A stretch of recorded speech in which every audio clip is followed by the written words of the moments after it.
Speaker, the President's Cabinet.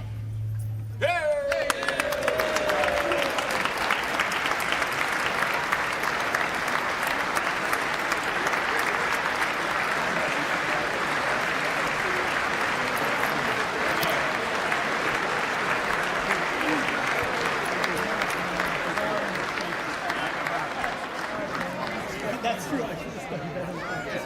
I should have done way better.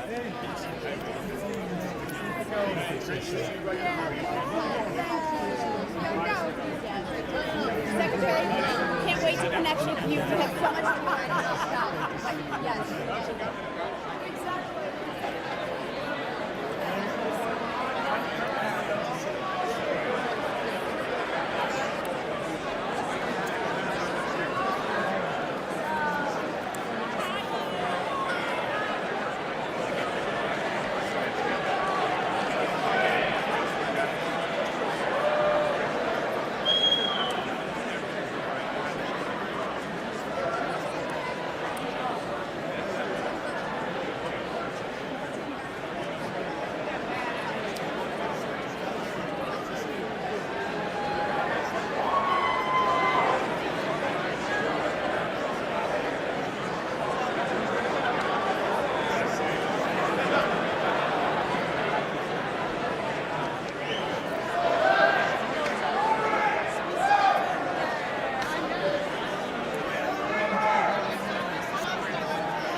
Mr. Speaker, the President of the United States.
Thank you.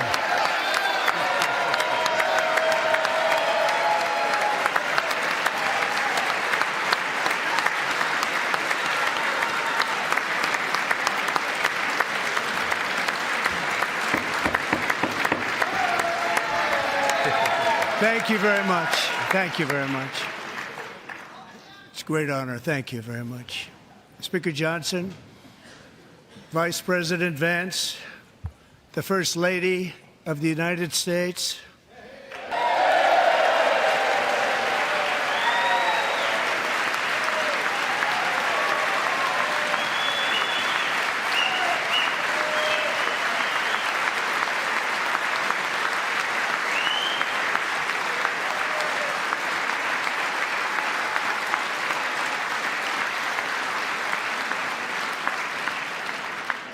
members of the United States Congress, thank you very much.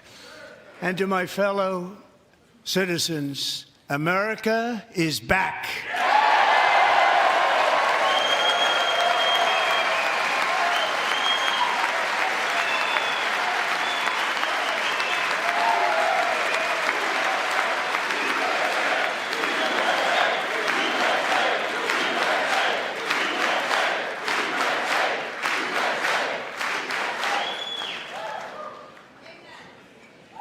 6 weeks ago, I stood beneath the dome of this Capitol and proclaimed the dawn of the golden age of America.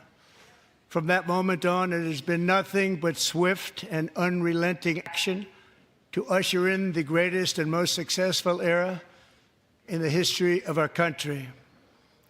We have accomplished more in 43 days than most administrations accomplished in 4 years or 8 years, and we are just getting started.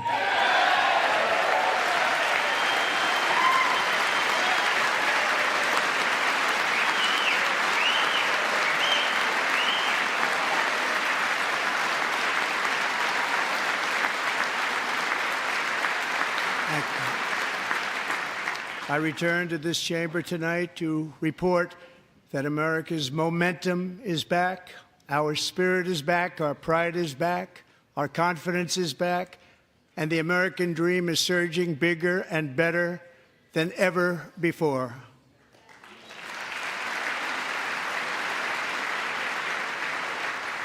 The American dream is unstoppable, and our country is on the verge of a comeback, the likes of which the world has never witnessed and perhaps will never witness again. There's never been anything like it. The presidential election of November 5th was a mandate like has not been seen in many decades. We won all 7 swing states, giving us an electoral college victory of 312 votes.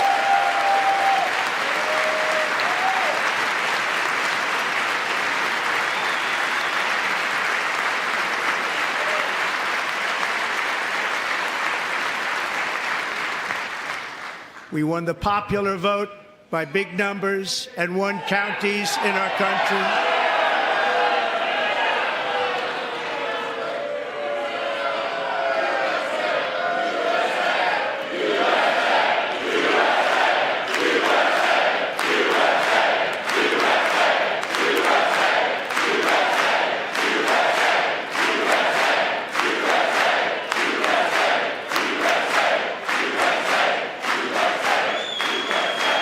And won counties in our country, 2,700 to 525, on a map that reads almost completely red for Republican.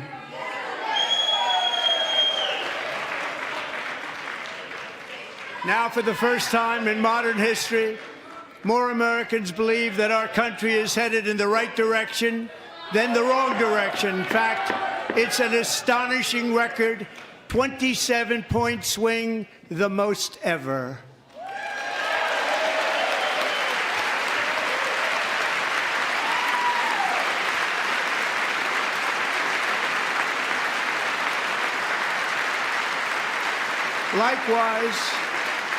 Small business optimism saw its single largest one-month gain ever recorded, a 41-point jump.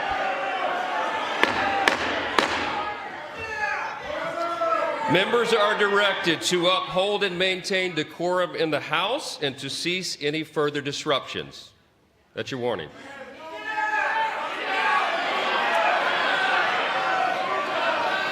Members are engaging in willful and continuing breach of decorum, and the chair is prepared to direct the Sergeant-at-Arms to restore order to the joint session.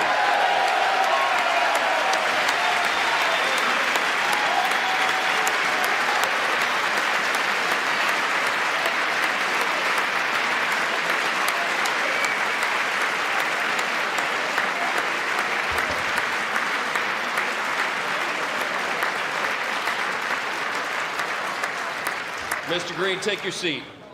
Take your seat, sir. Take a seat. Finding that members continue to engage in willful and concerted disruption of proper decorum, the chair now directs the Sergeant-at-Arms to restore order. Remove this gentleman from the chamber.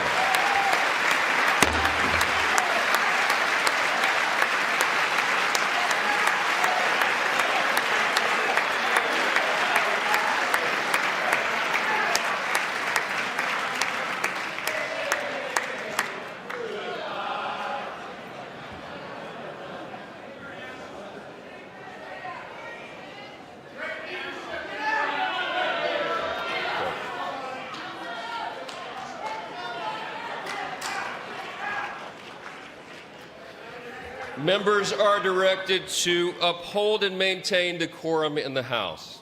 Mr. President, you continue. Thank you. Over the past 6 weeks, I have signed nearly 100 executive orders and taken more than 400 executive actions, a record, to restore common sense, safety, optimism, and wealth all across our wonderful land. The people elected me to do the job, and I'm doing it.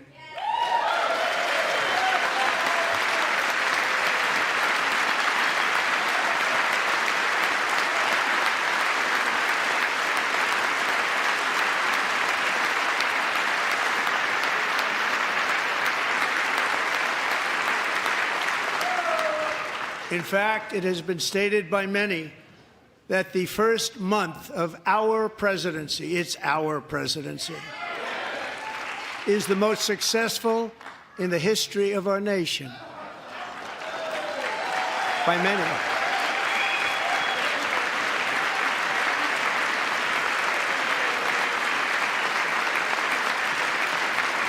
And what makes it even more impressive is that, do you know who number 2 is?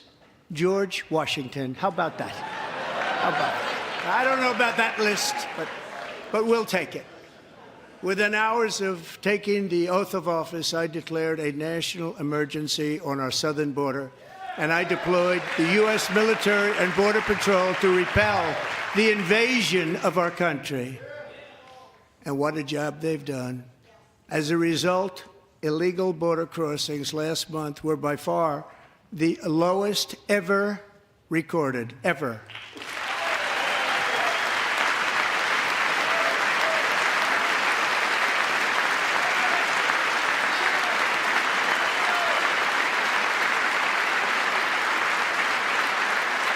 They heard my words and they chose not to come. Much easier that way. In comparison, under Joe Biden, the worst president in American history, there were hundreds of thousands of illegal crossings a month, and virtually all of them, including murderers, drug dealers, gang members, and people from mental institutions and insane asylums, were released into our country. Who would want to do that? This is my 5th such speech to Congress. And once again, I look at the Democrats in front of me, and I realize there is absolutely nothing I can say to make them happy or to make them stand or smile or applaud. Nothing I can do. I could find a cure to the most devastating disease, a disease that would wipe out entire nations, or announce the answers to the greatest economy in history, or the stoppage of crime to the lowest levels ever recorded. And these people sitting right here will not clap, will not stand, and certainly will not cheer for these astronomical achievements. They won't do it, no matter what. Five times I've been up here. It's very sad, and it just shouldn't be this way.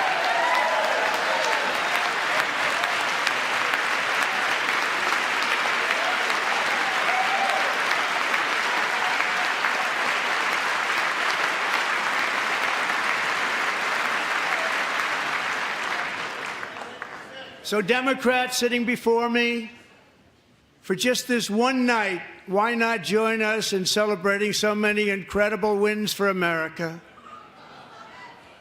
For the good of our nation, let's work together and let's truly make America great again.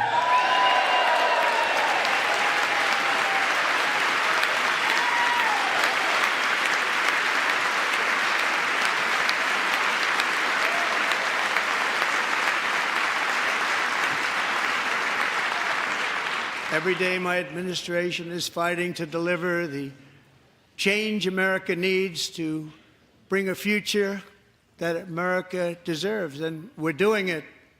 This is a time for big dreams and bold action. Upon taking office, I imposed an immediate freeze on all federal hiring, a freeze on all new federal regulations, and a freeze on all foreign aid.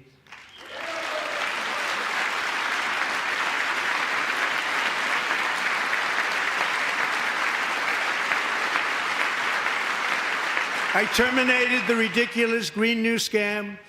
I withdrew from the unfair Paris Climate Accord, which was costing us trillions of dollars that other countries were not paying. I withdrew from the corrupt World Health Organization.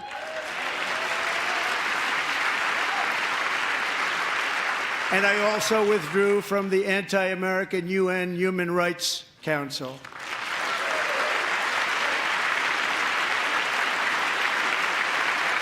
We ended all of Biden's environmental restrictions that were making our country far less safe and totally unaffordable.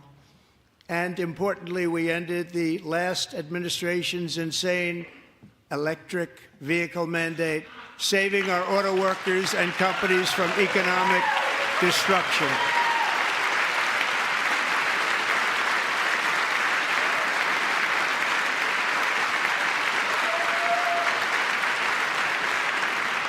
To unshackle our economy, I have directed that for every one new regulation, 10 old regulations must be eliminated, just like I did in my very successful first term.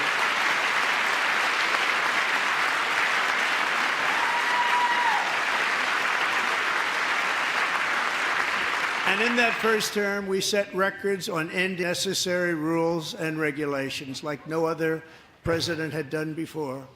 We ordered all federal workers to return to the office. They will either show up for work in person or be removed from their job.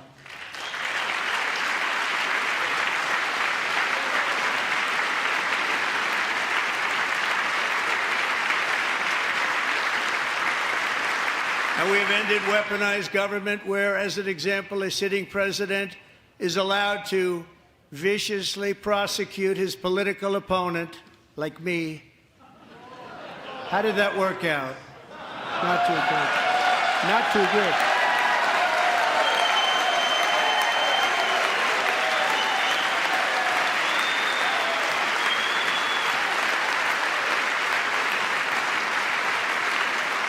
And I have stopped all government censorship and brought back free speech in America. It's back.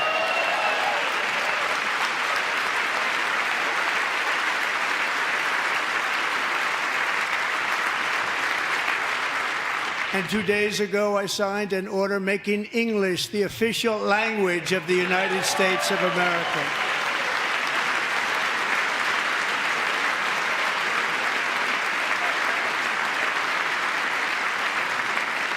I renamed the Gulf of Mexico the Gulf of America.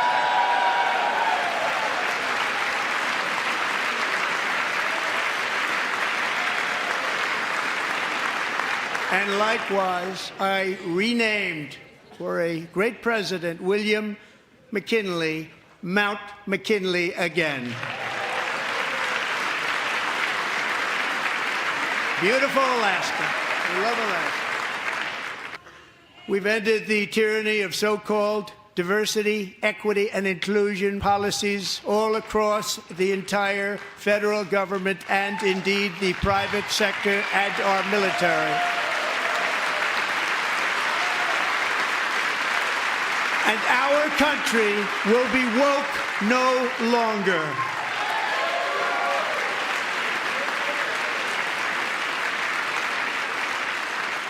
We believe that whether you are a doctor, an accountant, a lawyer, or an air traffic controller, you should be hired and promoted based on skill and competence, not race or gender. Very important.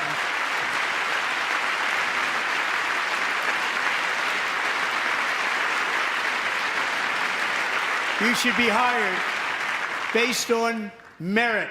And the Supreme Court, in a brave and very powerful decision, has allowed us to do so. Thank you. Thank you very much. Thank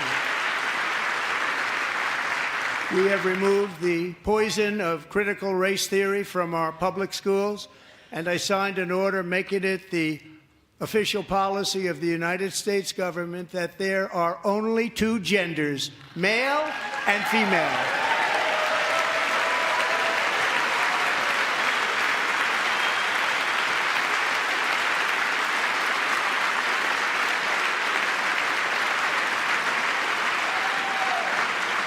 I also signed an executive order to ban men from playing in women's sports.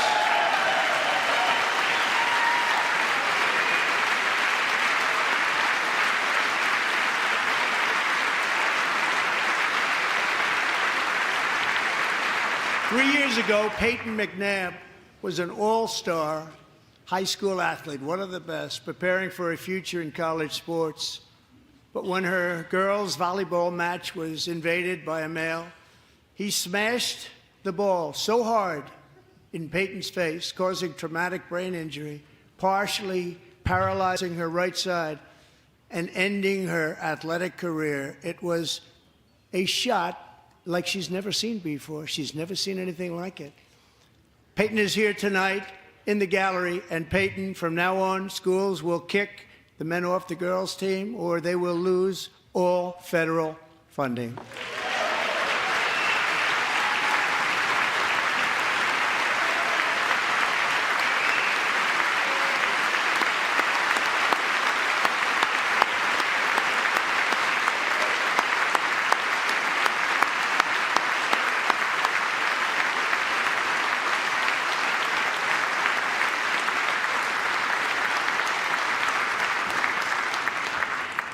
And if you really want to see numbers, just take a look at what happened in the women's boxing, weightlifting, track and field, swimming, or cycling, where a male recently finished a long-distance race 5 hours and 14 minutes ahead of a woman for a new record by 5 hours.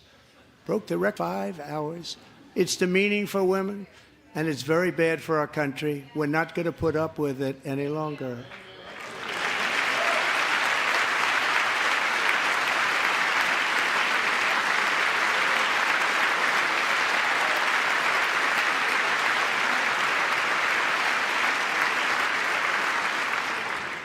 What I have just described is only a small fraction of the common sense revolution that is now, because of us, sweeping the entire world. Common sense has become a common theme, and we will never go back. Never. Never going to let that happen. Among my very highest priorities is to rescue our economy and get dramatic and immediate relief to working families. As you know, we inherited from the last administration an economic catastrophe and an inflation nightmare. Their policies drove up energy prices, pushed up grocery costs, and drove the necessities of life out of reach for millions and millions of Americans. They've never had anything like it. We suffered the worst inflation in 48 years, but perhaps even in the history of our country. They're not sure. As president, I'm fighting every day to reverse this damage and make America affordable again.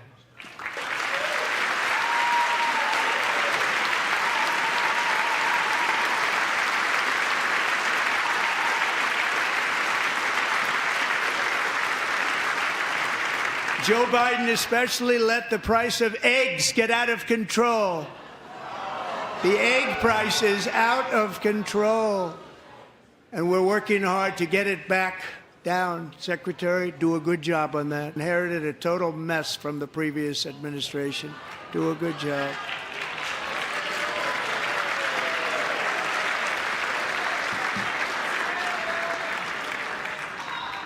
A major focus of our fight to defeat inflation is rapidly reducing the cost of energy. The previous administration cut the number of new oil and gas leases by 95%, slowed pipeline construction to a halt, and closed more than 100 power plants. We are opening up many of those power plants right now.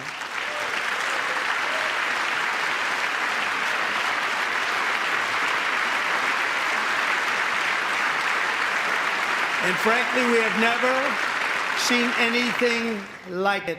That's why on my first day in office, I declared a national energy emergency. As you've heard me say many times, we have more liquid gold under our feet than any nation on earth, and by far. And now I fully authorize the most talented team ever assembled to go and get it. It's called Drill, Baby, Drill.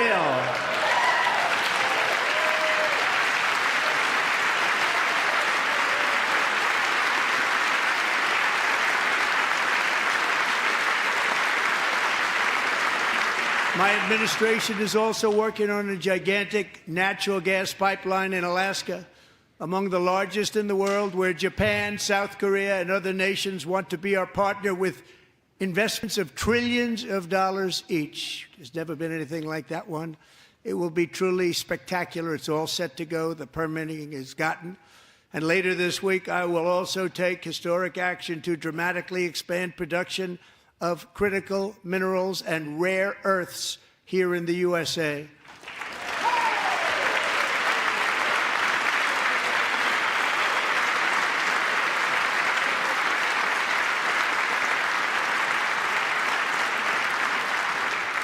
To further combat inflation, we will not only be reducing the cost of energy, but will be ending the flagrant waste of taxpayer dollars.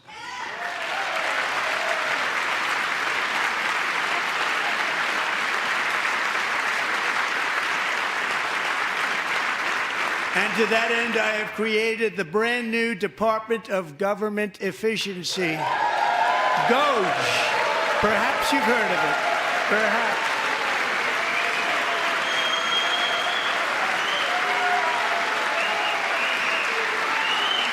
Which is headed by Elon Musk, who is in the gallery tonight.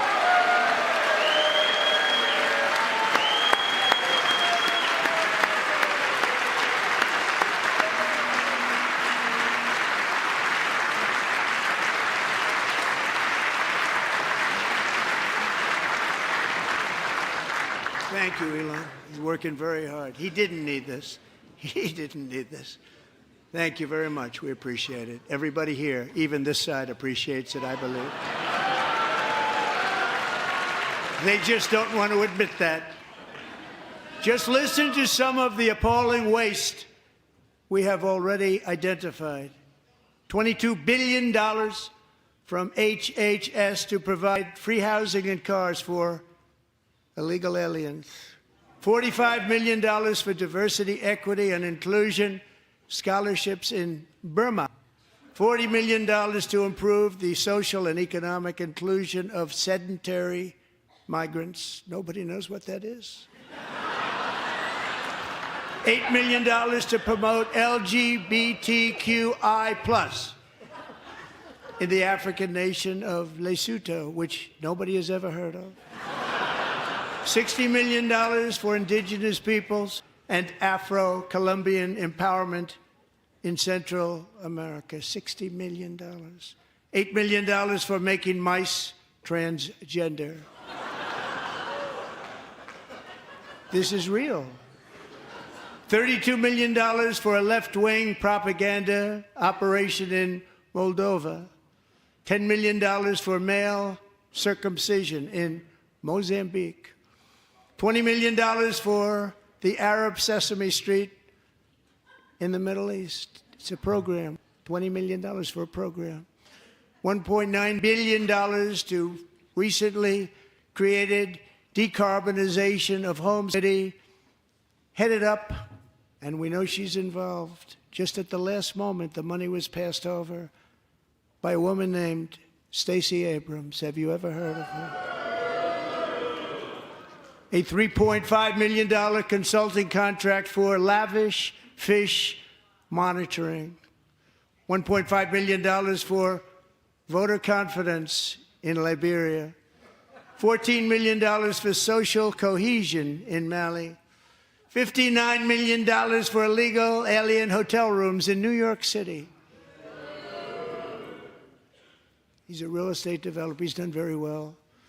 $250,000 to increase vegan local climate action innovation in Zambia. $42 million for social and behavior change in Uganda. $14 million for improving public procurement in Serbia. $47 million for improving learning outcomes in Asia. Asia's doing very well with learning. We know what we're doing. We should use it ourselves. And $101 million for DEI contracts at the Department of Education. The most ever paid, nothing even like it. Under the Trump administration, all of these scams, and they're far worse, but I didn't think it was appropriate to talk about them. They're so bad. Many more have been found out and exposed and swiftly terminated by a group of very intelligent, mostly young people, headed up by Elon, and we appreciate it. We found hundreds of billions of dollars of fraud.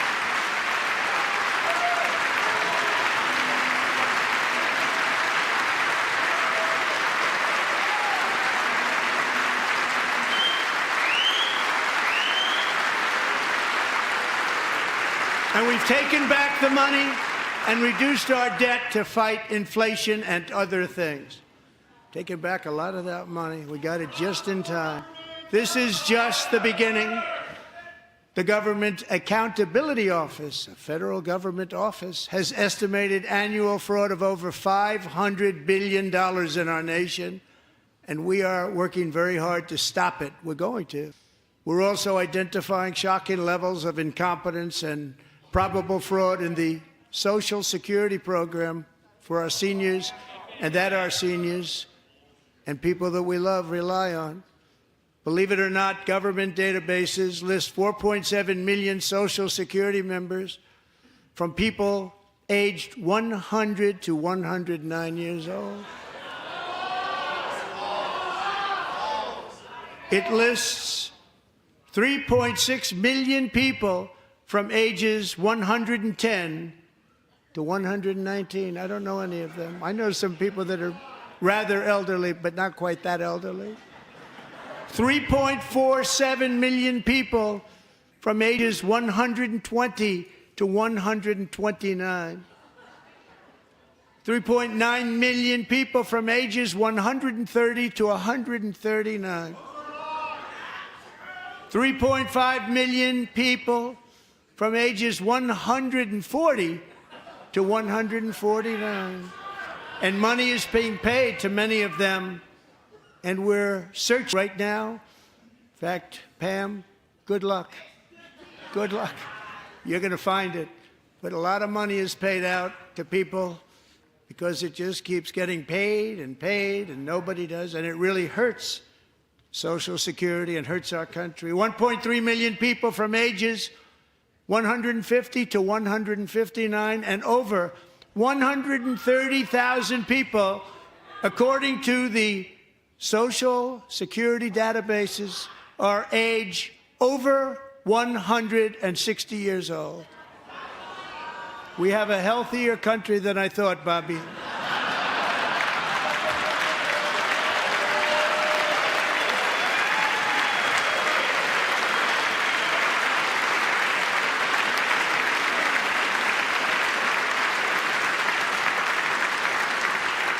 Including, to finish, 1,039 people between the ages of 220 and 229, one person between the age of 240 and 249, and one person is listed at 360 years of age. More than 100 years older than our country.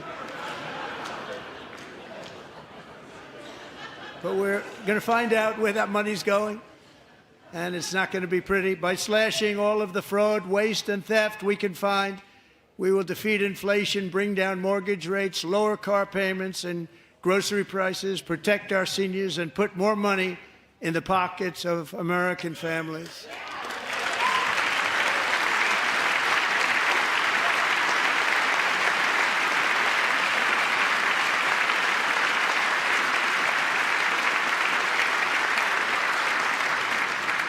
And today, interest rates took a beautiful drop, big, beautiful drop. It's about time.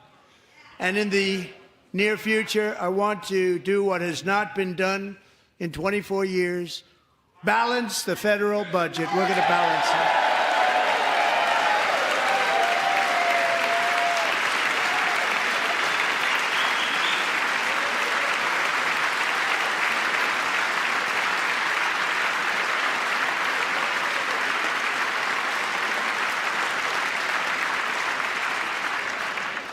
With that goal in mind, we have developed in great detail what we are calling the Gold Card, which goes on sale very, very soon. For $5 million, we will allow the most successful job-creating people from all over the world to buy a path to U.S. citizenship. It's like the green card, but better and more sophisticated. And these people will have to pay tax in our country. They won't have to pay tax from where they came. The money that they've made, you wouldn't want to do that, but they have to pay tax, create jobs. They'll also be taking people out of colleges and paying for them so that we can keep them in our country instead of having them being forced out.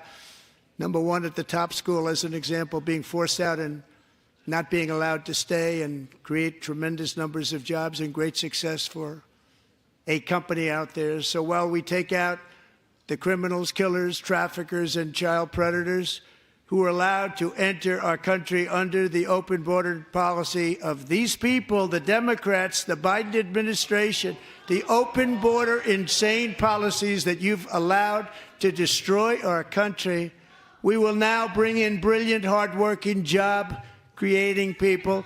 They're going to pay a lot of money, and we're going to reduce our debt with that money.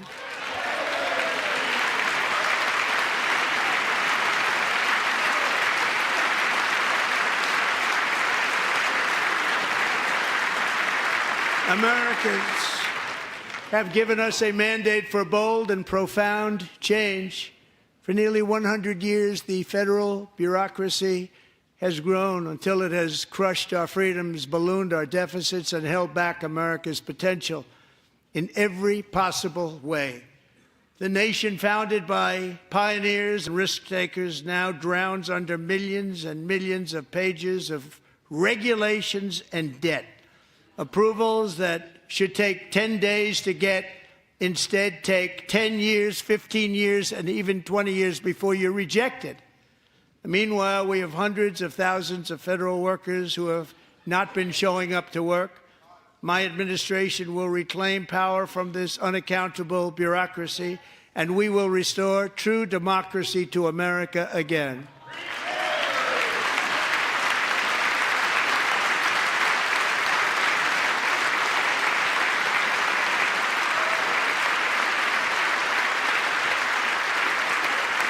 And any federal bureaucrat who resists this change will be removed from office immediately.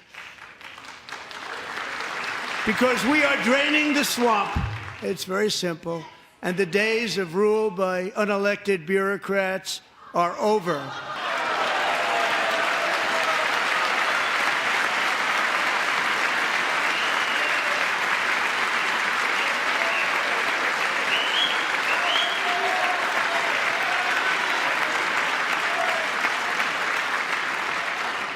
And the next phase of our plan to deliver the greatest economy in history is for this Congress to pass tax cuts for everybody. They're in there. They're waiting for you to vote. And I'm sure that the people on my right, I don't mean the Republican right, but my right here, I'm sure you're going to vote for those tax cuts, because otherwise I don't believe the people will ever vote you into office. So I'm doing you a big favor by telling you that. But I know this group is going to be voting for the tax cuts.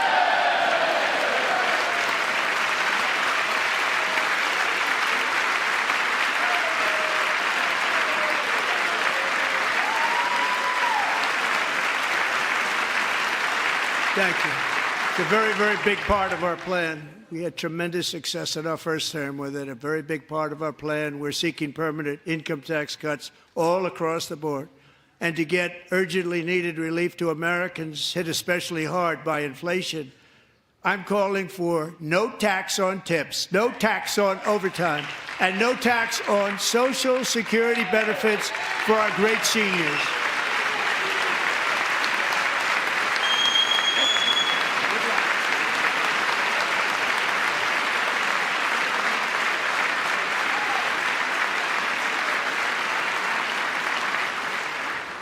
And I also want to make interest payments on car loans tax deductible, but only if the car is made in America.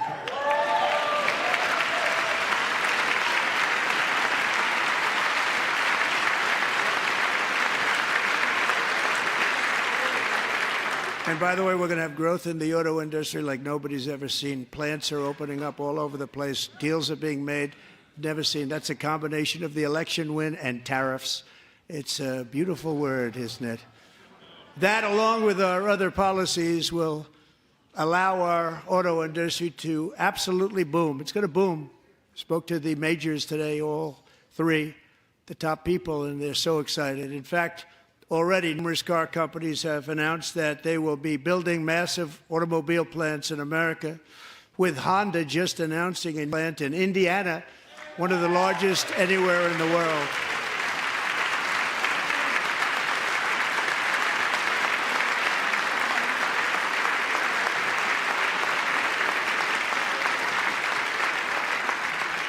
And this has taken place since our great victory on November 5th, a date which will hopefully go down as one of the most important in the history of our country.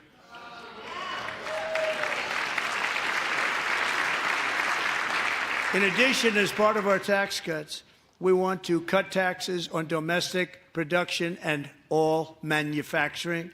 And just as we did before, we will provide 100% expensing. It will be retroactive to January 20th, 2025. And it was one of the main reasons why our tax cuts were so successful in our first term, giving us the most successful economy in the history of our country. First term. We had a great first term.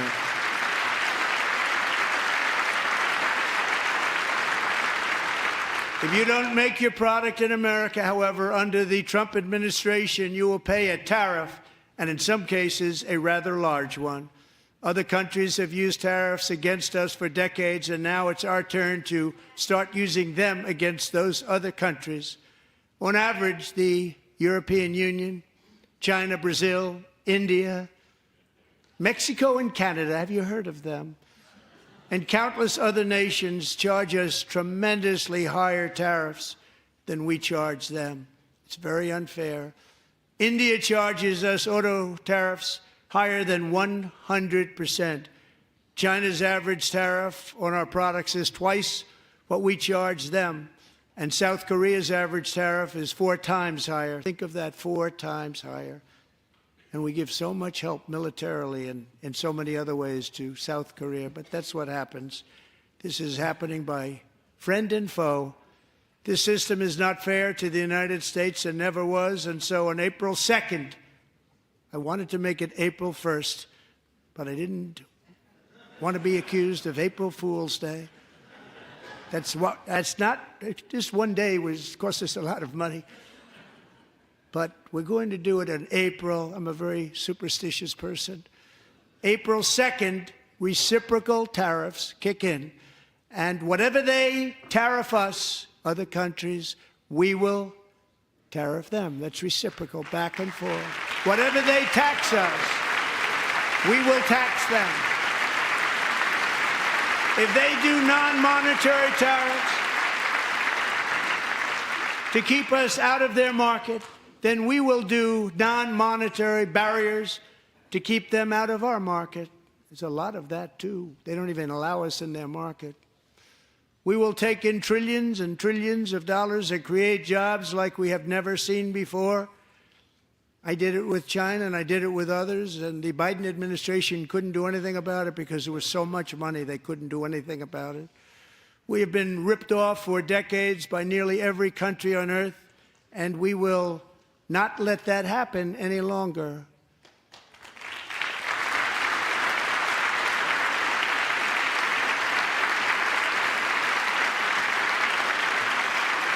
Much has been said over the last 3 months about Mexico and Canada, but we have very large deficits with both of them. But even more importantly, they've allowed fentanyl to come into our country at levels never seen before, killing hundreds of thousands of our citizens and many very young, beautiful people, destroying families.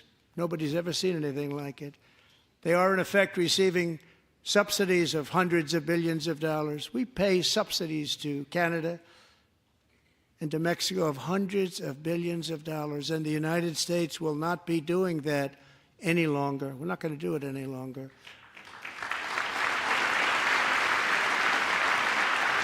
Thanks to our America First policies we're putting into place, we have had $1.7 trillion of new investment in America in just the past few weeks. The combination of the election and our economic policies that people of SoftBank, one of the most brilliant anywhere in the world, announced a $200 billion investment. OpenAI and Oracle, Larry Ellison, announced $500 billion investment, which they wouldn't have done if Kamala had won. Apple announced $500 billion investment. Tim Cook called me. He said, I cannot spend it fast enough. It's going to be much higher than that, I believe. They'll be building their plants here instead of in China. And just yesterday, Taiwan Semiconductor, the biggest in the world, most powerful in the world, has a tremendous amount, 97% of the market, announced a $165 billion investment to build the most powerful chips on earth right here in the USA.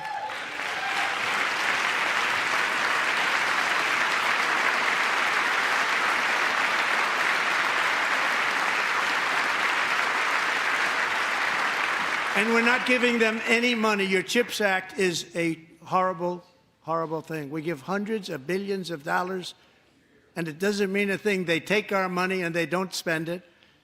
All that meant to them, we're giving them no money. All that was important to them was they didn't want to pay the tariffs, so they came and they're building, and many other companies are coming. We don't have to give them money. We just want to protect our businesses and our people.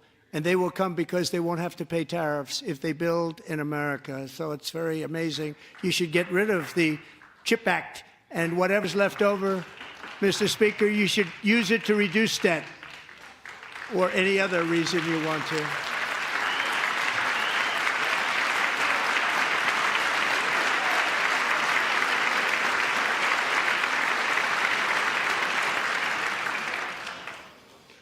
Our new trade policy will also be great for the American farmer. I love the farmer.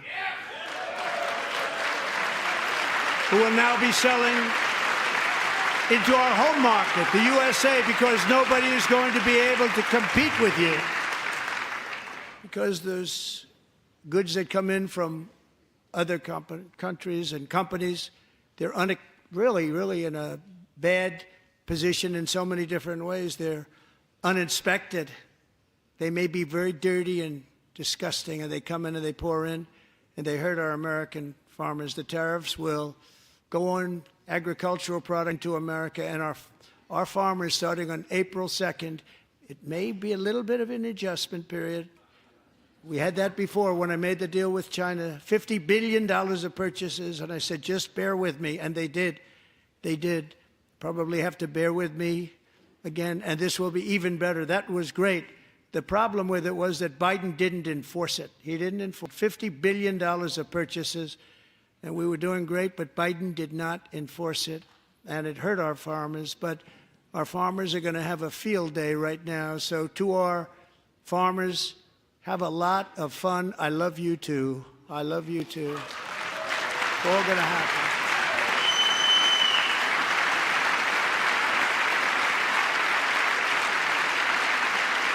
And I have also imposed a 25% tariff on foreign aluminum, copper, lumber, and steel, because if we don't have, as an example, steel and lots of other things, we don't have a military, and frankly, we just won't have a country very long. Here today is a proud American steelworker, fantastic person from Decatur, Alabama, Jeff Denard. Has been working at the same steel plant for 27 years in a job that has allowed him to serve as the captain of his local volunteer fire department, raise 7 children with his beautiful wife, Nicole, and over the years provide a loving home for more than 40 foster children. So great, Jeff.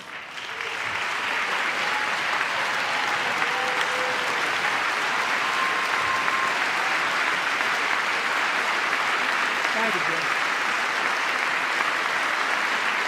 Thank you, Jeff.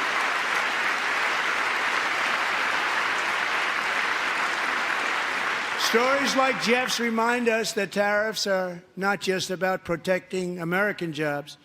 They're about protecting the soul of our country. Tariffs are about making America rich again and making America great again, and it will happen rather quickly. There'll be a little disturbance, but we're okay with that. It won't be much. No, you're not. Oh. And look where Biden took us. Very low, the lowest we've ever been. Jeff, I want to thank you very much. And I also want to recognize another person who has devoted herself to foster care community. She works so hard on it. A very loving person, our magnificent First Lady of the United States.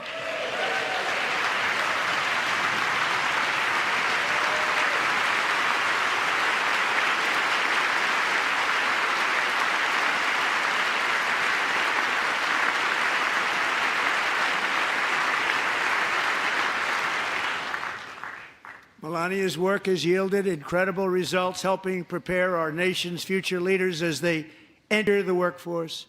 Our First Lady is joined by 2 impressive young women, very impressive.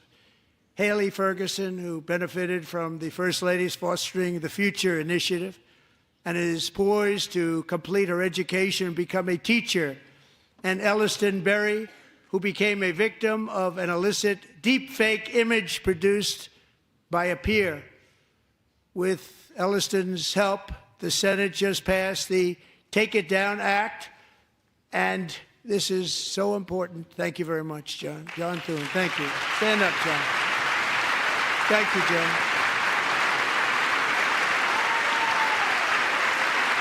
Thank you all very much.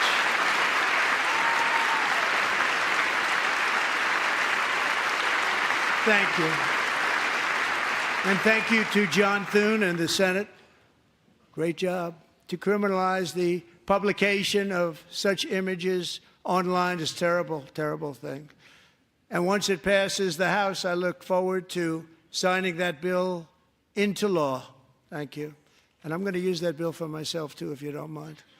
Because nobody gets treated worse than I do online. Nobody. That's great. Thank you very much to the Senate. Thank you. But if we truly care about protecting Americans' children, no step is more crucial than securing America's borders. Over the past 4 years, 21 million people poured into the United States. Many of them were murderers, human traffickers, gang members, and other criminals from the streets of dangerous cities all throughout the world. Because of Joe Biden's insane and very dangerous open border policies, they are now strongly embedded in our country, but we are getting them out and getting them out fast.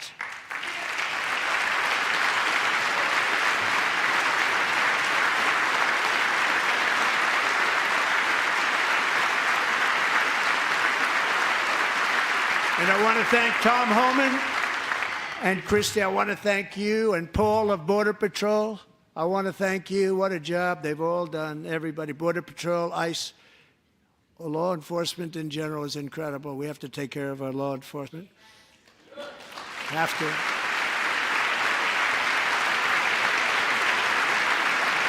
Last year, a brilliant 22-year-old nursing student named Laken Riley, the best in her class, admired by everybody, went out for a jog on the campus of the University of Georgia. That morning, Laken was viciously attacked, assaulted, beaten, brutalized, and horrifically murdered. Laken was stolen from us by a savage illegal alien gang member who was arrested while trespassing across Biden's open southern border and let loose into the United States under the heartless policies of that failed administration. It was indeed a failed administration. He had then been arrested and released in a Democrat-run sanctuary city, a disaster, before ending the life of this beautiful young angel. With us this evening are Laken's beloved mother, Allison, and her sister, Lauren.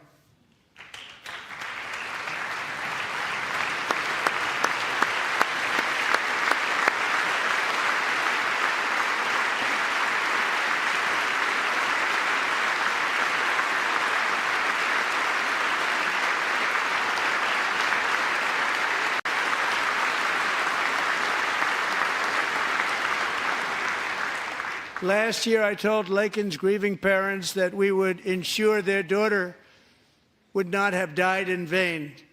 That's why the very first bill I signed into law as your 47th president mandates the detention of all dangerous criminal aliens who threaten public safety.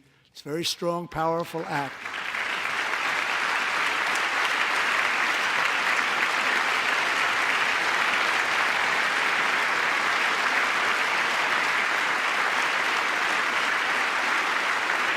It's called the Laken-Riley Act.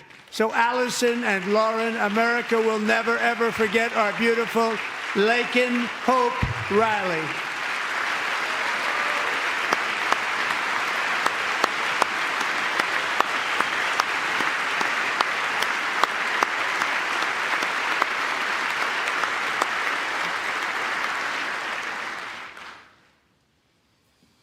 Thank you very much.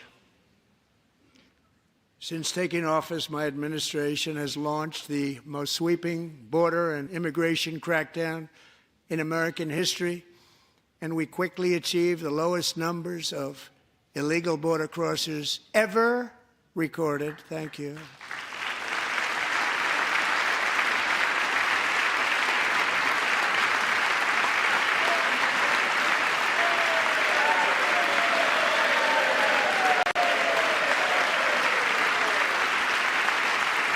The media and our friends in the Democrat Party kept saying we needed new legislation, we must have legislation to secure the border.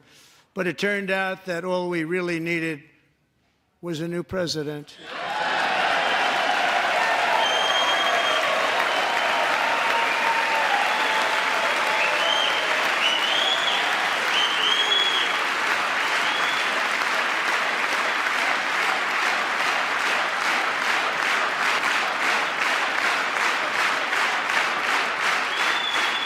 Thank you.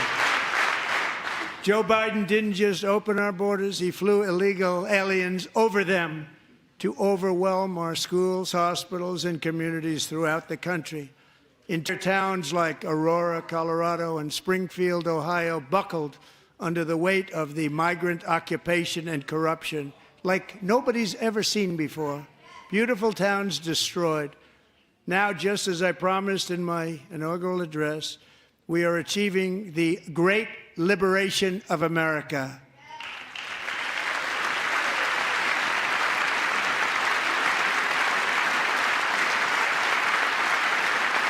But there still is much work to be done. Here tonight is a woman I have gotten to know, Alexis Nungary from Houston. Wonderful woman. Last June, Alexis's 12-year-old daughter, her precious Jocelyn, walked to a nearby convenience store. She was kidnapped, tied up, assaulted for 2 hours under a bridge, and horrifically murdered. Arrested and charged with this heinous crime are 2 illegal alien monsters from Venezuela, released into America by the last administration through their ridiculous open border.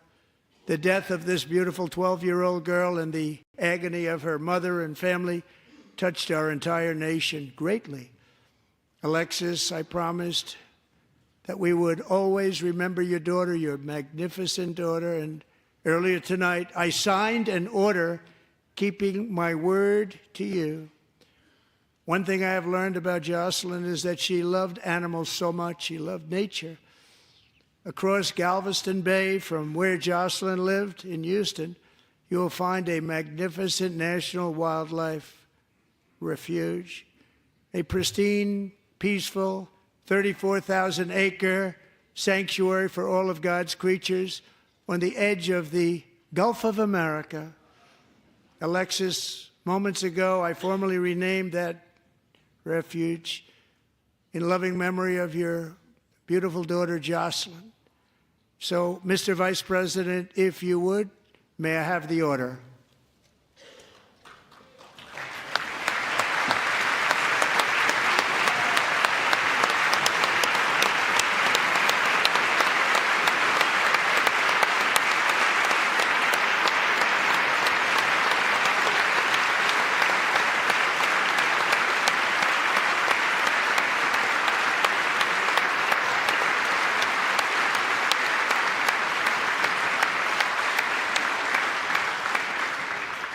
Thank you very much.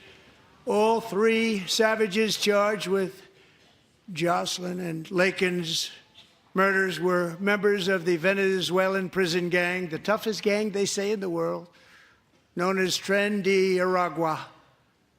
2 weeks ago, I officially designated this gang, along with MS-13 and the bloody Mexican drug cartels, as foreign terrorist organizations.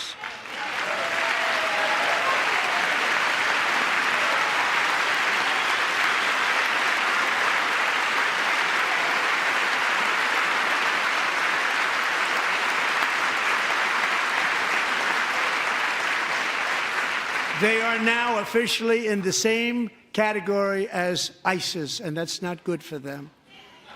Countless thousands of these terrorists were welcomed into the U.S. by the Biden administration. But now every last one will be rounded up and forcibly removed from our country, or, if they're too dangerous, put in jails, standing trial in this country, because we don't want them to come back ever. With us this evening is a warrior on the front lines of that battle, Border Patrol Agent Roberto Ortiz. Great guy.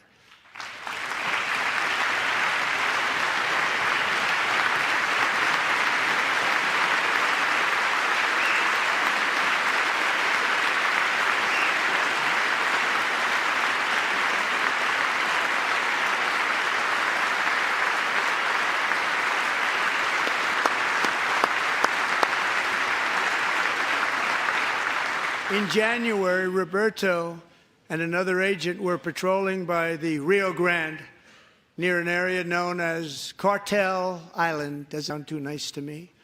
When heavily armed gunmen started shooting at them, Roberto saw that his partner was totally exposed, at great danger, and he leapt into action, returning fire and providing crucial seconds for his fellow agent to seek safety, just barely.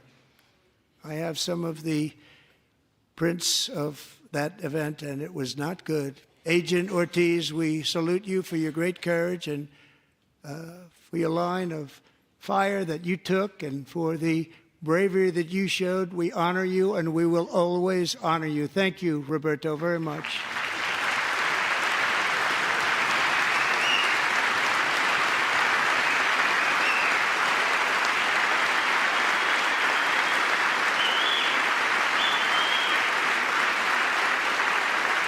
Thank you, Roberta. And I actually got to know him on my many calls to the border. He's a great, great gentleman.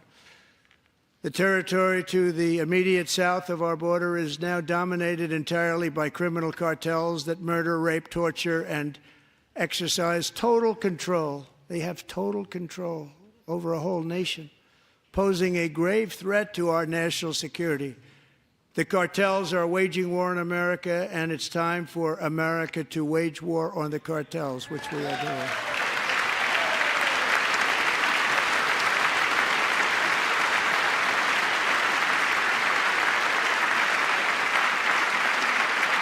Five nights ago, Mexican authorities, because of our tariff policies being imposed on them, think of this, handed over to us 29 of the biggest cartel leaders in their country. That has never happened before. They want to make us happy.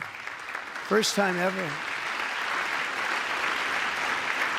But we need Mexico and Canada to do much more than they've done, and they have to stop the fentanyl and drugs pouring into the USA. They're going to stop it. I have sent a detailed funding request laying out exactly how we will eliminate these threats to protect our homeland and complete the largest deportation operation in American history, larger even than current record holder President Dwight D. Eisenhower, a moderate man, but someone who believed very strongly in borders. Americans expect Congress to send me this funding without delay so I can sign it into law. So, Mr. Speaker, John Thune, both of you, I hope you're going to be able to do that, Mr. Speaker. Thank you. Mr. Leader, thank you. Thank you very much. And let's get it to me. I'll send it so fast, you won't even believe it.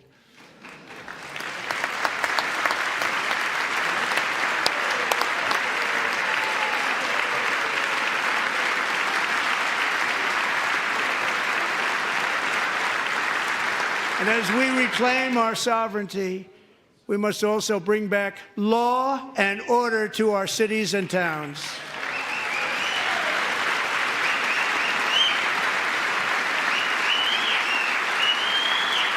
In recent years, our justice system has been turned upside down by radical left lunatics.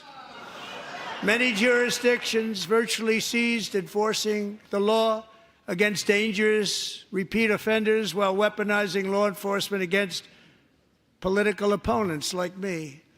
My administration has acted swiftly and decisively to restore fair, equal, and impartial justice under the constitutional rule of law, starting at the FBI and the DOJ. Pam, good luck. Cash, wherever you may be, good luck. Good luck. Pam Bond. Good luck. So important. Going to do a great job. Cash, thank you. Thank you, Cash.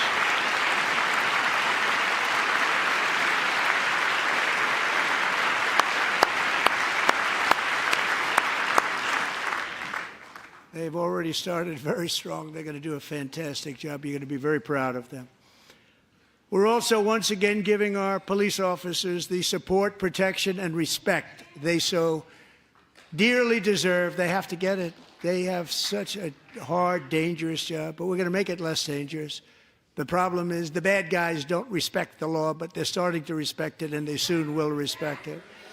This also includes our great fire departments throughout the country. Our firemen and women are unbelievable people, and we'll never forget them. And besides that, they voted for me in record numbers, so I have no choice.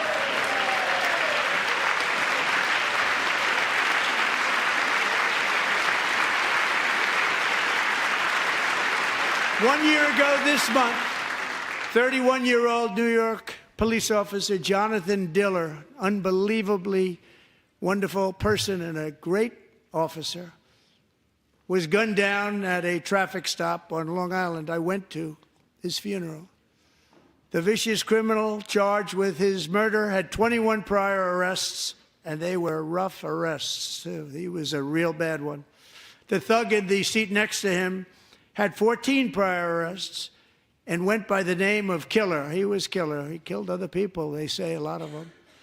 I attended Officer Diller's service, and when I met his wife and one-year-old son, Ryan, it was very inspirational, actually. His widow's name is Stephanie, and she is here tonight. Stephanie, thank you very much, Stephanie. Thank you very much.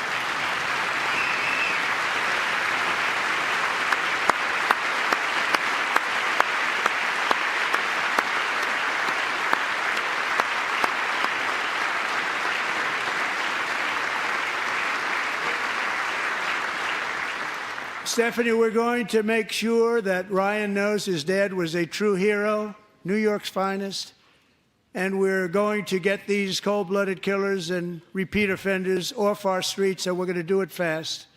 Got to stop it. They get out with 28 arrests. They push people into subway trains.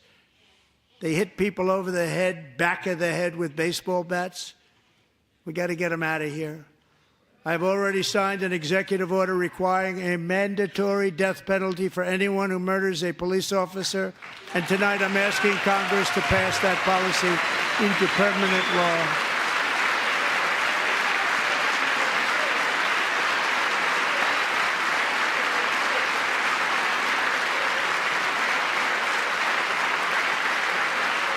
I'm also asking for a new crime bill getting tough on repeat offenders while enhancing protections for America's police officers so they can do their jobs without fear of their lives being totally destroyed.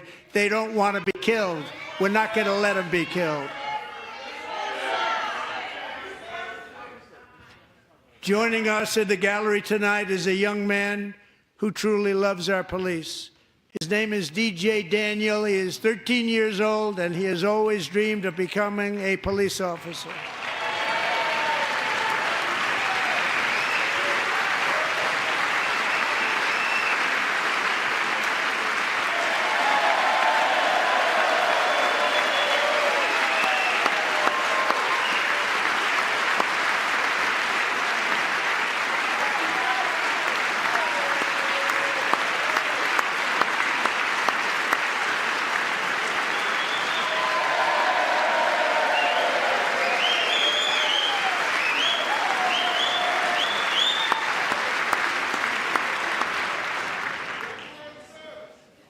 But in 2018, DJ was diagnosed with brain cancer.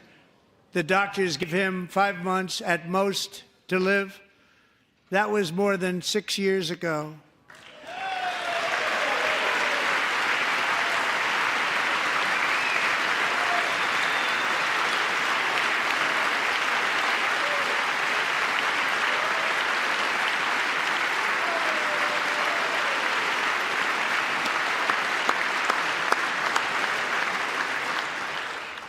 Since that time, DJ and his dad have been on a quest to make his dream come true, and DJ has been sworn in as an honorary law enforcement officer, actually a number of times. The police love him, the police departments love him. And tonight, DJ, we're going to do you the biggest honor of them all. I am asking our new Secret Service Director, Sean Curran, to officially make you an agent of the United States Secret Service.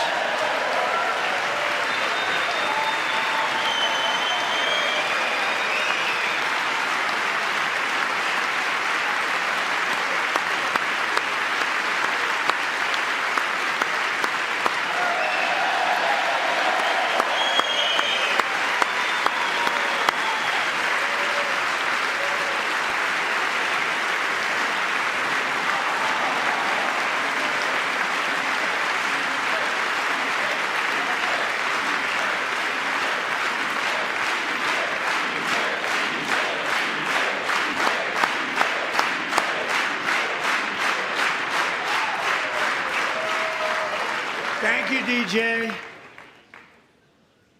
DJ's doctors believe his cancer likely came from a chemical he was exposed to when he was younger. Since 1975, rates of child cancer have increased by more than 40%. Reversing this trend is one of the top priorities for our new presidential commission to make America healthy again, chaired by our new Secretary of Health and Human Services, Robert F. Kennedy, Jr.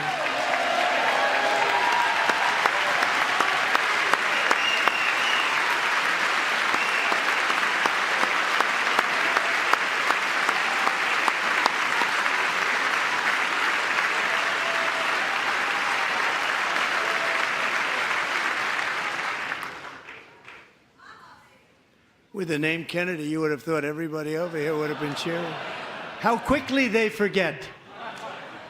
Our goal is to get toxins out of our environment, poisons out of our food supply, and keep our children healthy and strong. As an example, not long ago, and you can't even believe these numbers, 1 in 10,000 children had autism, 1 in 10,000. And now it's 1 in 36. There's something wrong. 1 in 36. Think of that. So we're going to find out what it is, and there's nobody better than Bobby and all of the people that are working with you. You have the best to figure out what is going on. Okay, Bobby? Good luck. It's a very important job. Thank you.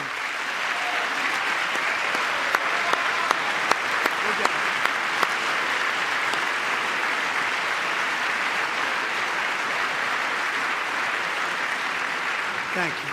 My administration is also working to protect our children from toxic ideologies in our schools. A few years ago, January, Little John and her husband discovered that their daughter's school had secretly, socially transitioned a 13-year-old little girl. Teachers and administrators conspired to deceive January and her husband while encouraging her daughter to use a new name and pronouns. They, them pronoun, actually, all without telling January, who is here tonight and is now a courageous advocate against this form of child abuse. January, thank you. Thank you. Thank you very much.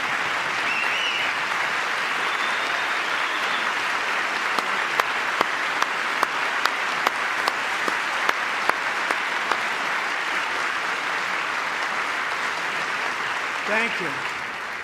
Stories like this are why, shortly after taking office, I signed an executive order banning public schools from indoctrinating our children with transgender ideology.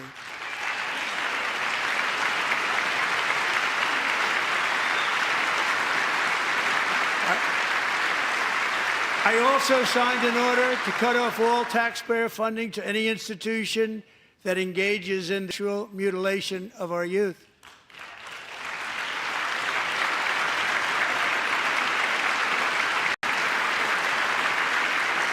And now I want Congress to pass a bill permanently banning and criminalizing sex changes on children, forever ending the lie that any child is trapped in the wrong body. This is a big lie.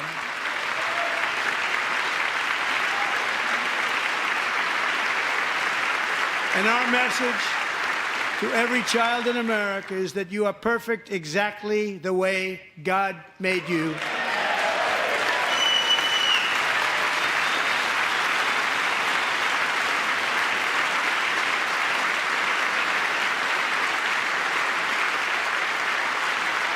Because we're getting wokeness out of our schools and out of our military, and it's already out, and it's out of our society. We don't want it.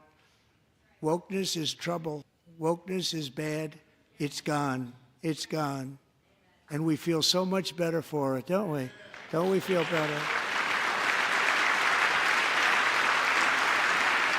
Our service members won't be activists and ideologues. They will be fighters and warriors. They will fight for our country. And Pete, congratulations. Secretary of Defense, congratulations.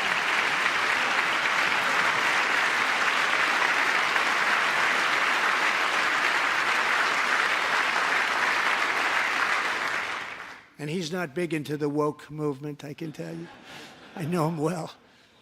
I am pleased to report that in January, the U.S. Army had its single best recruiting month in 15 years, and that all armed services are having among the best recruiting results ever in the history of our services. What a difference.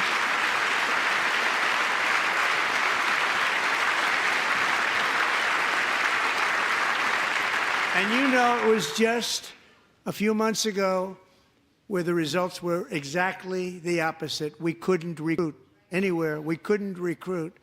Now we're having the best results just about that we've ever had. What a tremendous turnaround. It's really a beautiful thing to see. People love our country again. It's very simple. They love our country, and they love being in our military again. So it's a great thing, and thank you very much. Great job. Thank you.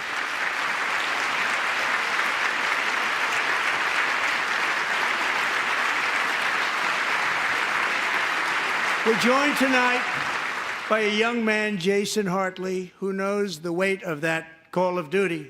Jason's father, grandfather, and great-grandfather all wore the uniform. Jason tragically lost his dad, who was also a Los Angeles County Sheriff's deputy when he was just a boy, and now he wants to carry on the family legacy of service. Jason is a senior in high school, a six-letter varsity athlete, a really good athlete, they say, a brilliant student with a 4.46, that's good, GPA. And his greatest dream is to attend the U.S. Military Academy at West Point.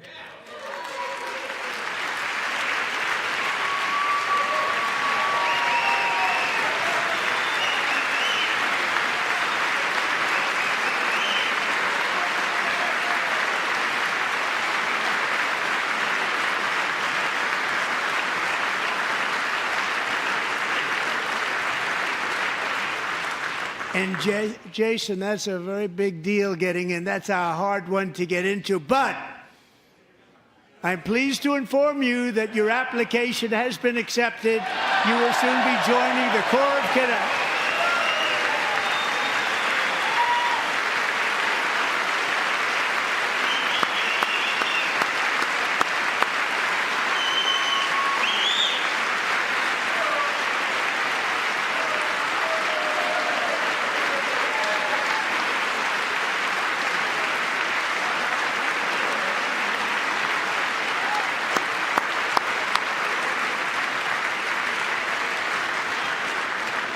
Thank you. Jason, you're going to be on the long gray line, Jason. As Commander-in-Chief, my focus is on building the most powerful military of the future. As a first step, I'm asking Congress to fund a state-of-the-art Golden Dome missile defense shield to protect our homeland, all made in the USA.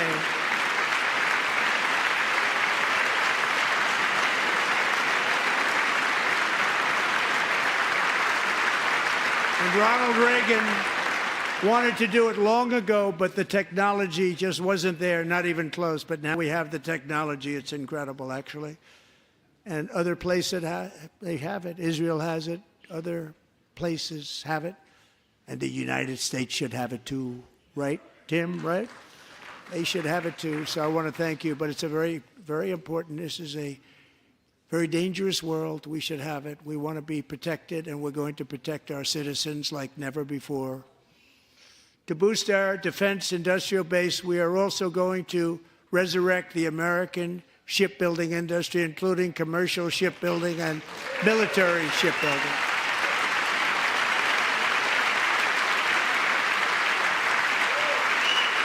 And for that purpose, I am announcing tonight that we will create a new Office of Shipbuilding in the White House and offer special tax incentives to bring this industry home to America where it belongs. We used to make so many ships. We don't make them anymore very much, but we're going to make them very fast, very soon. It will have a huge impact. To further enhance our national security, my administration will be reclaiming the Panama Canal, and we've already started doing it.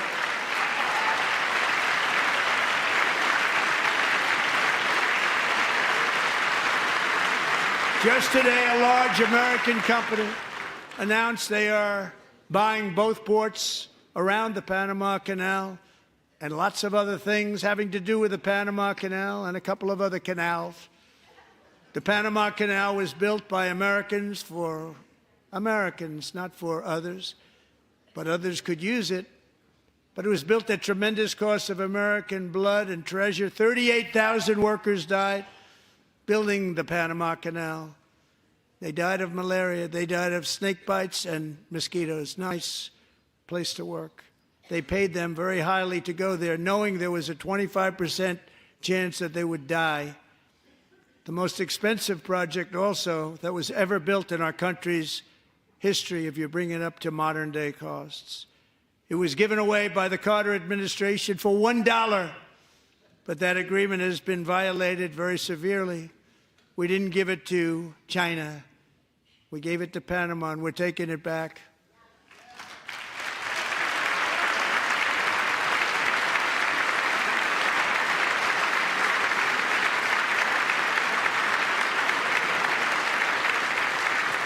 And we have Marco Rubio in charge. Good luck, Marco. Now, we know who to blame if anything goes wrong. Marco's been amazing, and he's going to do a great job. Think of it. He got 100 votes. You know, he was approved with actually 99, but 100th was this gentleman, and I feel very certain. So let's assume he got 100 votes. And I'm either very, very happy about that or I'm very concerned about it. But he's already proven. I mean, he's a great gentleman. He's respected by everybody, and we appreciate you voting for Marco. He's going to do a fantastic job. Thank you. Thank you. He's doing a great job. Great job. And I also have a message tonight for the incredible people of Greenland. We strongly support your right to determine your own future. And if you choose, we welcome you into the United States of America. We need Greenland for national security and even international security, and we're working with everybody involved to try and get it. But we need it really for international world security, and I think we're going to get it. One way or the other, we're going to get it. We will keep you safe. We will make you rich, and together we will take Greenland to heights like you have never thought possible before. It's a very small population, but very, very large piece of land and very, very important for military security. America is once again standing strong against the forces of radical Islamic terrorism. 3.5 years ago, ISIS terrorists killed 13 American service members and countless others in the Abbey Gate bombing during the disastrous and incompetent withdrawal from Afghanistan. Not that they were withdrawing, it was the way they withdrew. Perhaps the most embarrassing moment in the history of our country. Tonight, I am pleased to announce that we have just apprehended the top terrorist responsible for that atrocity, and he is right now on his way here to face the swift sword of American justice.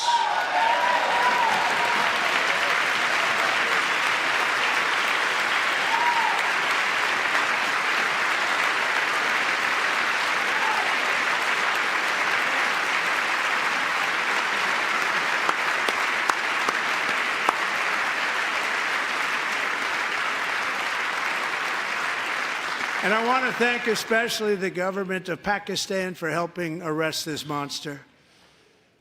This was a very momentous day for those 13 families who I actually got to know very well, most of them, whose children were murdered, and the many people that were so badly, over 42 people, so badly injured on that fateful day in Afghanistan. What a horrible day. Such incompetence was shown that when Putin saw what happened, I guess he said, wow, maybe this is my chance. That's how bad it was. Should have never happened. Grossly incompetent people. I spoke to many of the parents and loved ones, and they're all in our hearts tonight. Just spoke to them on the phone. We had a big call. Every one of them called, and everybody was on the line, and they did nothing but cry with happiness. They were very happy, as happy as you can be under those circumstances. Their child, brother, sister, son, daughter was killed for no reason whatsoever. In the Middle East, we're bringing back our hostages from Gaza. In my first term, we achieved one of the most groundbreaking peace agreements in generations, the Abraham Accords.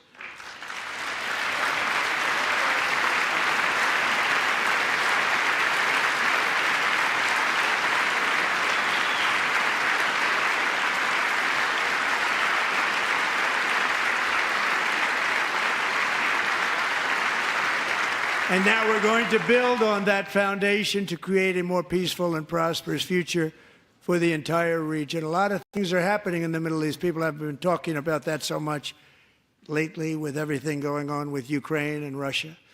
But a lot of things are happening in the Middle East. It's a rough neighborhood, actually. I'm also working tirelessly to end the savage conflict in Ukraine. Millions of Ukrainians and Russians have been needlessly killed or wounded in this horrific and brutal conflict with no end in sight. The United States has sent hundreds of billions of dollars to support Ukraine's defense with no security, with no anything.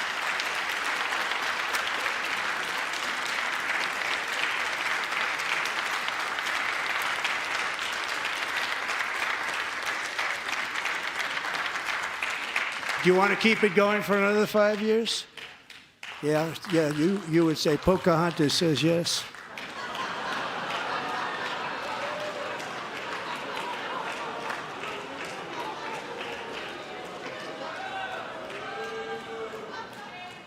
$2,000 people are being killed every single week. More than that. They're Russian young people. They're Ukrainian young people. They're not Americans, but I want it to stop. Meanwhile, Europe has sadly spent more money buying Russian oil and gas than have spent on defending Ukraine, by far. Think of that. They've spent more buying Russian oil and gas than they have defending. And we've spent perhaps $350 billion, like taking candy from a baby. That's what happened. And they've spent $100 billion. What a difference that is. And we have an ocean separating us, and they don't. But we're getting along very well with them, and lots of good things are happening. Biden has authorized more money in this fight than Europe has spent by billions and billions of dollars. It's hard to believe that they wouldn't have stopped it and said at some point, come on, let's equalize. You got to be equal to us. But that didn't happen. Earlier today, I received an important letter from President Zelensky of Ukraine. The letter reads, Ukraine is ready to come to the negotiating table as soon as possible to bring lasting peace closer. Nobody wants peace more than the Ukrainians, he said. My team and I stand ready to work under President Trump's strong leadership to get a peace that lasts. We do really value how much America has done to help Ukraine maintain its sovereignty and independence. Regarding the agreement on minerals and security, Ukraine is ready to sign it at any time that is convenient for you. I appreciate that he sent this letter, just got it a little while ago. Simultaneously, we've had serious discussions with Russia and have received strong signals that they are ready for peace. Wouldn't that be beautiful? Wouldn't that be beautiful?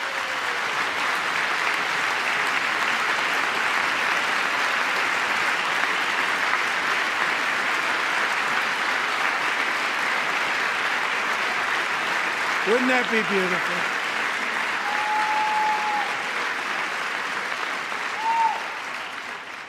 To stop this madness, it's time to halt the killing.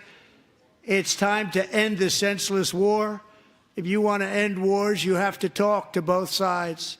Nearly 4 years ago, amid rising tensions, a history teacher named Mark Fogel was detained in Russia and sentenced to 14 years in a penal colony.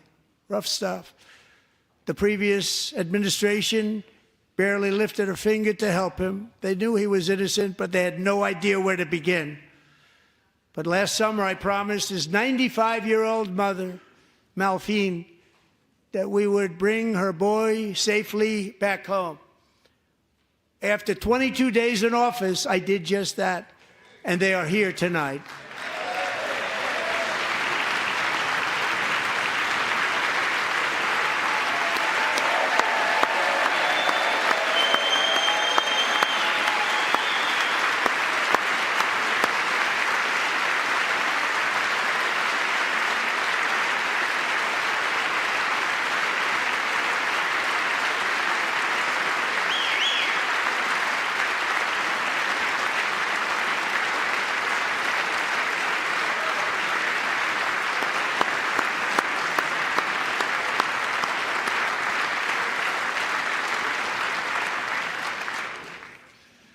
To Mark and his great mom, we are delighted to have you safe and sound and with us.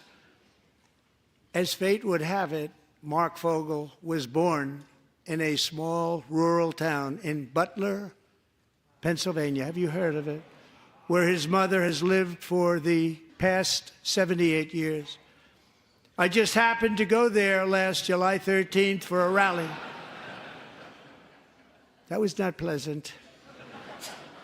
And that is where I met his beautiful mom right before I walked onto that stage. And I told her I would not forget what she said about her son. And I never did I? Never forgot. Less than 10 minutes later, at that same rally, gunfire rang out, and a sick and deranged assassin unloaded 8 bullets from his sniper's perch into a crowd of many thousands of people. My life was saved by a fraction of an inch, but some were not so lucky. Corey Comparator was a firefighter, a veteran, a Christian, a husband, a devoted father, and above all, a protector. When the sound of gunshots pierced the air, it was a horrible sound. Corey knew instantly what it was and what to do. He threw himself on top of his wife and daughters and shielded them from the bullets with his own body. Corey was hit really hard. You know the story from there. He sacrificed his life to save theirs. 2 others, very fine people, were also seriously hit. But thankfully, with the help of 2 great country doctors, we thought they were gone and they were saved. So those doctors had great talent. We're joined by Corey's wife, Helen, who was his high school sweetheart, and their 2 beloved daughters, Allison and Kaylee. Thank you.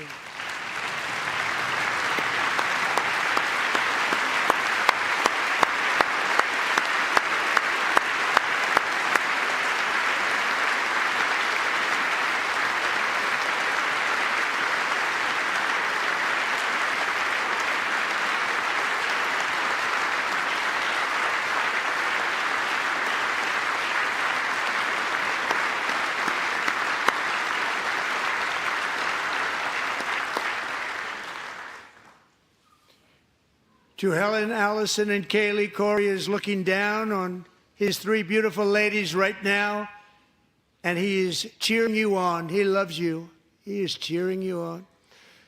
Corey was taken from us much too soon, but his destiny was to leave us all with a shining example of the selfless devotion of a true American patriot. It was love like Corey's that built our country, and it's love like Corey's that is going to make our country more majestic than ever before. I believe that my life was saved that day in Butler for a very good reason. I was saved by God to make America great again. I believe that. Thank you. Thank you.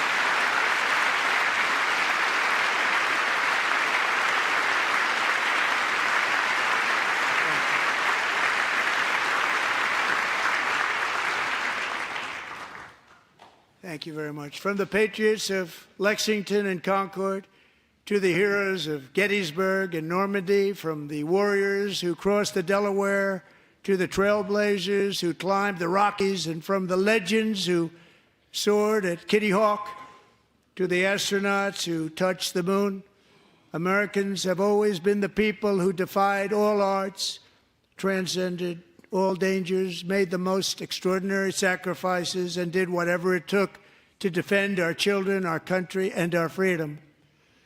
And as we have seen in this chamber tonight, that same strength, faith, love, and spirit is still alive and thriving in the hearts of the American people. Despite the best efforts of those who would try to censor us, silence us, break us, destroy us, Americans are today a proud, free, sovereign, and independent nation that will always be free, and we will fight for it till death. We will never let anything happen to our beloved country. Because we are a country of doers, dreamers, fighters, and survivors. Our ancestors crossed a vast ocean, strode into the unknown wilderness, and carved their fortunes from the rock and soil of a perilous and very dangerous frontier. They chased our destiny across a boundless continent. They built the railroads, laid the highways, and graced the world with American marvels like the Empire State Building, the mighty Hoover Dam, and the towering Golden Gate Bridge. They lit the world with electricity, broke free of the force of gravity, fired up the engines of American industry, vanquished the communists, fascists, and Marxists all over the world, and gave us countless modern wonders sculptured out of iron, glass, and steel. We stand on the shoulders of these pioneers who won and built the modern age. These workers who poured their sweat into the skylines of our cities. These warriors who shed their blood on fields of battle and gave everything they had for our rights and for our freedom. Now it is our time to take up the righteous cause of American liberty. And it is our turn to take America's destiny into our own hands and begin the most thrilling days in the history of our country. This will be our greatest era. With God's help, over the next 4 years, we are going to lead this nation even higher, and we are going to forge the freest, most advanced, most dynamic, and most dominant civilization ever to exist on the face of this earth. We are going to create the highest quality of life, build the safest and wealthiest and healthiest and most vital communities anywhere in the world. We are going to conquer the vast frontiers of science, and we are going to lead humanity into space and plant the American flag on the planet Mars and even far beyond.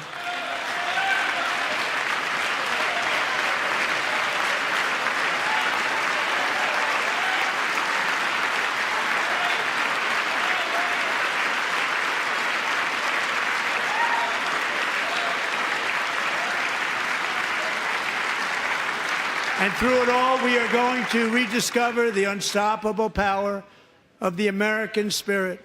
And we are going to renew unlimited promise of the American dream. Every single day, we will stand up and we will fight, fight, fight for the country our citizens believe in and for the country our people deserve.